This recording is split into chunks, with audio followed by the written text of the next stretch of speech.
अस्सलाम वालेकुम। मैं हूं मोहम्मद आसिम शाकर और आप देख रहे हैं मेरा यूट्यूब चैनल और फेसबुक पेज। दही आज से नहीं बल्कि सदियों बल्कि हज़ारों साल से मकबूल ग़िज़ा है। एक ज़माना था जब फ्रांस में दही को हयात जावा का नाम दिया जाता था और ये अकीदा अभी तक राज है। दही से फ्रांस में इलाज भी किया जाता है। 1700 ईस्वी में फ्रांस का किंग फर्स्ट एक ऐसी बीमारी में मुब्तला हुआ कि जब कोई इलाज कारगर नहीं हुआ और बादशाह सूख कर कांटा हो गया तो उसके इलाज के लिए यूनानी मुआलिज को बुलाया गया। उसने बादशाह को सिर्फ दही का इस्तेमाल करवाया और किंग फर्स्ट सेहतयाब हो गया। फ्रांस दही के एक माहिर जरासीम प्रोफेसर मिक्चो नेटको लिखते हैं कि दही दराज उम्री की चाबी है। इसके इस्तेमाल से न सिर्फ इंसान बहुत सी बीमारियों से महफूज रहता है बल्कि उम्र भी तवील पाता है।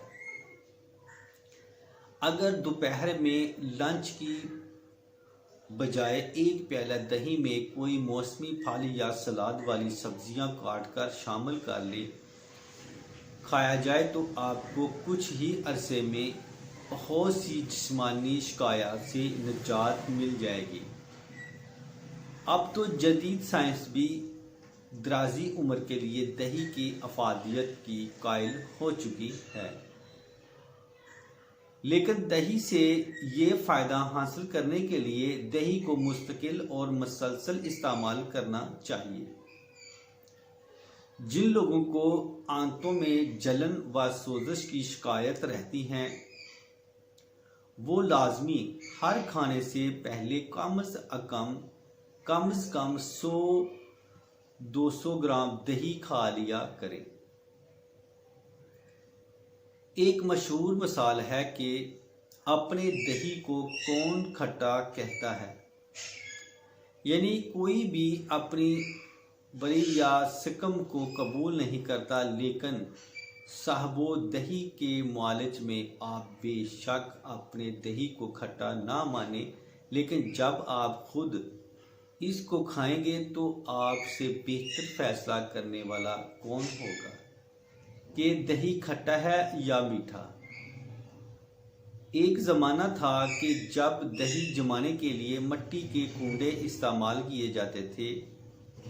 हो सकता है कि अब भी गांव देहात में दही जमाने के लिए मिट्टी के बर्तन इस्तेमाल किए जाते हों, लेकिन दुकानों में दूध की दुकानों पर मिट्टी के कूंडे कब्ज़ के मुतारक हो चुके हैं। हलवाई कहते हैं कि इतना दही का वज़न नहीं होता जितना मिट्टी के कूंडे का वज़न होता है। दूसरा, इनको धोना और संभालना अलग एक दर्द सर है। आए दिन कूंडे टूटते रहते हैं। कई मरतबा तो जल्दी में दही समेत कूंडा नीचे गिरकर बड़ा नुकसान हो जाता है। अब यहाँ तो स्टील के कूंडे चलते हैं। तो इसके साथ ही मुझे अब इजाज़त चाहिए। दुआ में याद रखना और अपना ख़ास ख्याल रखना। अस्सलाम वालेकुम।